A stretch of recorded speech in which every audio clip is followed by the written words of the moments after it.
सुंदर तो हो तुम,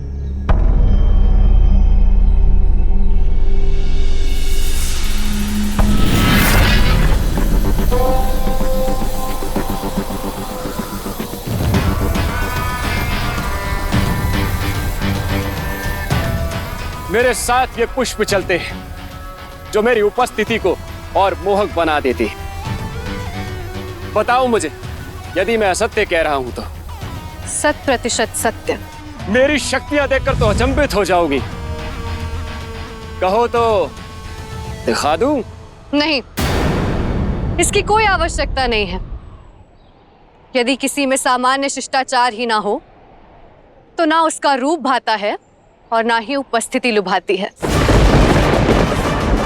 यदि किसी कन्या से विवाह का विचार हो तो उसके आगे प्रस्ताव रखा जाता है, निर्णय नहीं।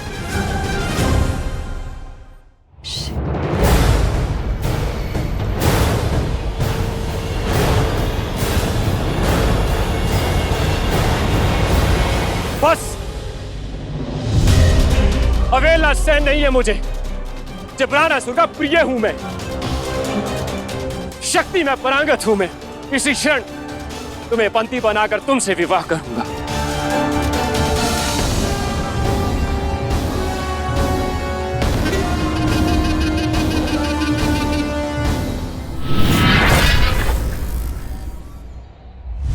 सावधान कन्या, बंदी बनने के लिए सच हो जाओ।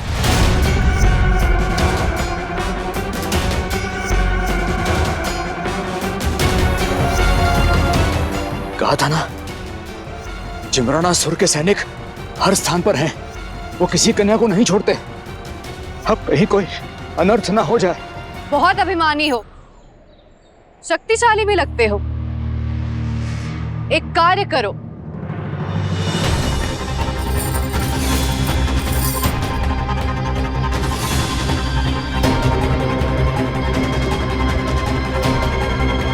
ये लो।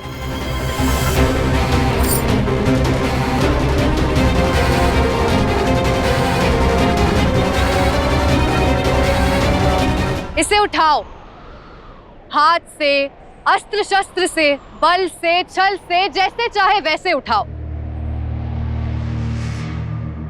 यदि तुमसे ना उठे तो अपने असुर राज जिमरानासुर से उठवाओ।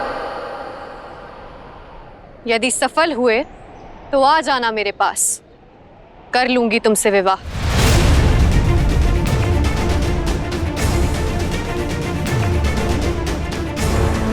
बुद्धिहीन लगती हो, यह तुच्छ सी शर्त रखी है। अपार शक्तियों का स्वामी हूं मैं। अभी इसे उठाकर तुमसे विवाह करूंगा, तुम्हारा दम तोड़ूंगा।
महादेव, बताइए ना, कन्याकुमारी का तप, प्रतीक्षा क्या परिस्थिति बनाएगी?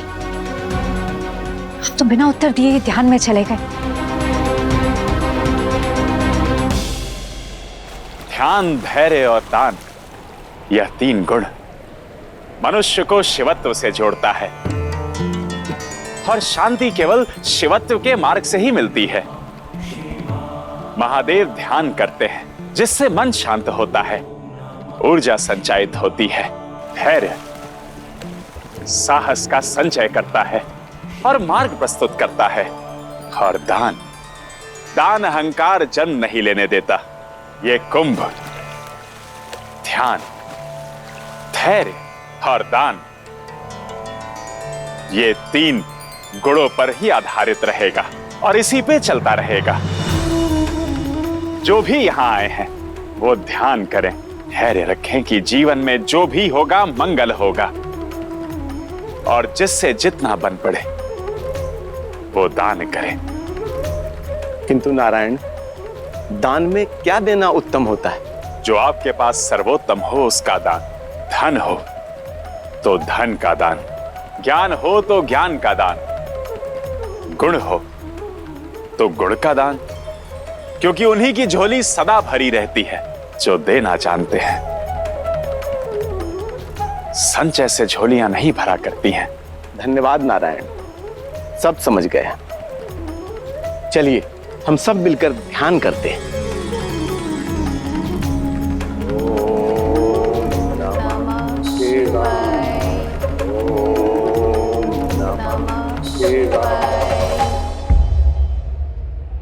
ये कोई मायावी आभूषण लगता है, इसे मैं अपनी माया से ही उठाऊंगा।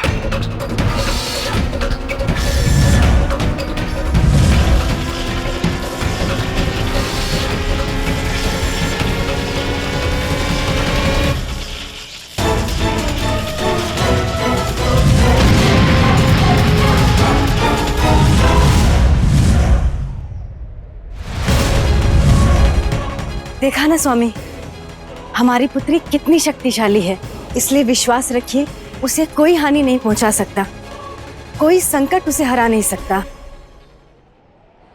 शिव शिव शिव शिव शिव।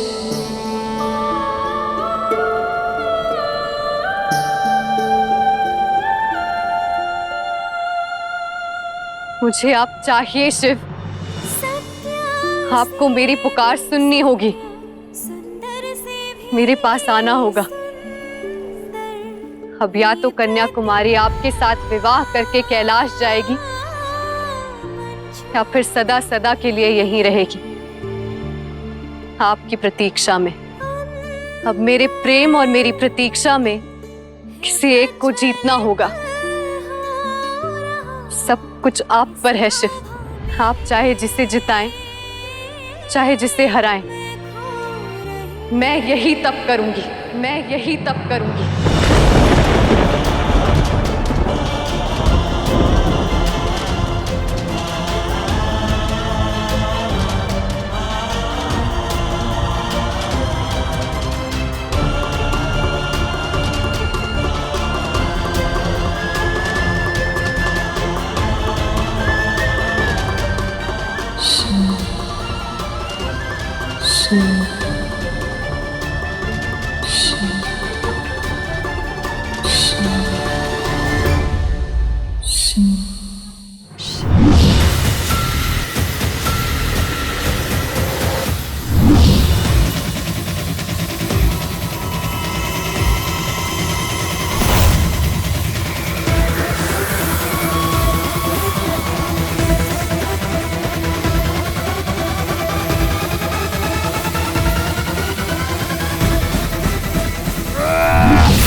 जिम्रानासुर, आइए मेरी सहायता कीजिए और इस आभूषण को उठाइए, आभूषण को उठाइए, आभूषण को उठाइए।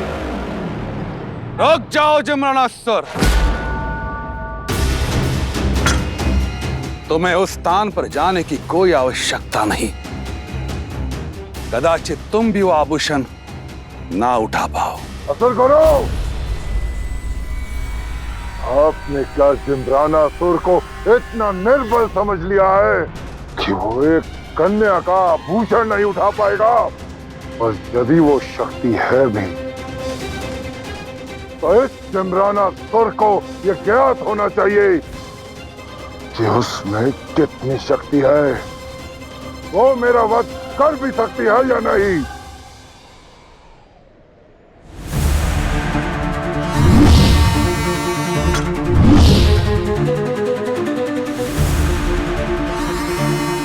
सुरपदम, एक साधारण कन्या का आभूषण तक नहीं उठा पा रहे हो तुम। धिक्कार है तुम्हारे बल पर। ऐसा प्रतीत हो रहा है कि तुम्हारे लिए ये कार्य भी मुझे ही पूर्ण करना होगा।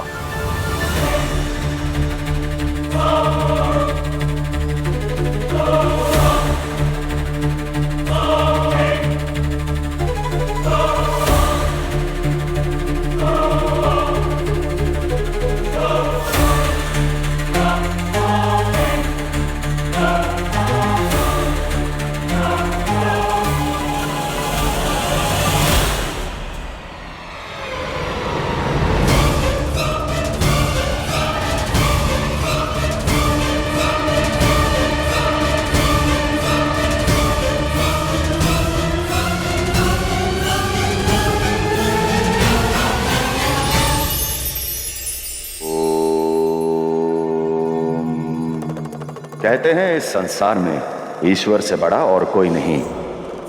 भगवान यदि चाहे तो क्षण भर में भक्त को तार दें, उसके सभी दुख हर लें, किंतु भगवान कहाँ अपनी इच्छा से कुछ कर पाते हैं। उन्हें कभी नियति के लेख तो कभी कर्मों के फल के आगे झुकना पड़ता है।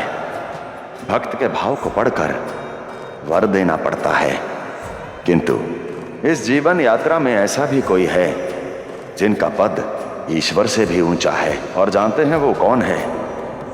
वो है माता पिता। क्योंकि ईश्वर हमारे जीवन को सुख और दुख दोनों रंगों से रंगते हैं, किंतु माता पिता वो तो सदैव अपनी संतान के लिए केवल सुख ही चाहते हैं। इसलिए सदैव अपने माता पिता को ईश्वर की भांति पूजिए, क्योंकि उन्हीं के चरणों में तो है सुख का सुंदर कैलाश।